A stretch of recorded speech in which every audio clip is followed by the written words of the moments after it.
The Oppo N1 is here in the Phone Dog offices, and we're taking a look in a first impressions video. And obviously, you know my love for travel, so you know this lock screen is an immediate win to me. The little plane, you can fly it around, and when you want to land on something, for example, phone, messages, camera, or unlock itself, all you have to do is unlock it and it's ready to rock and roll. So that's an immediate cool feature. But a couple of things I want to point out in this first impressions video that I found particularly interesting and I want to highlight. One is obviously the camera here. This is a 13 megapixel camera and it swivels around to double up as a front facing camera as well. So you got it as your front facing camera, your rear facing camera, so you don't lose that quality when you switch to a front facing camera. So selfie lovers, as people that enjoy taking pictures of themselves in the bathroom, you are ready to rock and roll with the Oppo N1. So you get your 13 megapixel camera here. We'll take a look. Let's go into menu and let's back it up and take a look here at gallery. Let me find the gallery icon here. You can see Google services.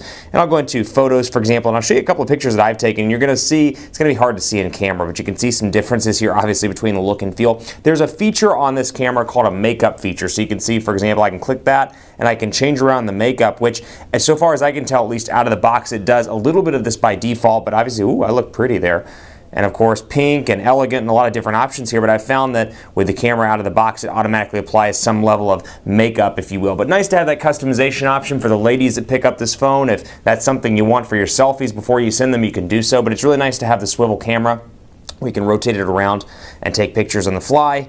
Really a cool feature there. Another feature I like a lot about this, the gesture-based navigation. So you can see over here I can swipe down to access that, or I can swipe down to access my normal notifications area. But let's say, you know what, I want to activate the camera. Well, instead of activating the camera itself, I can turn and circle, or do a circle rather. If I want to activate, let's say, do V there so you can see what I'm talking about. I don't know why I didn't activate. Let's see, V. There we go. Turn on the flashlight. And one that I did really quickly is, let's see if I can get it to work.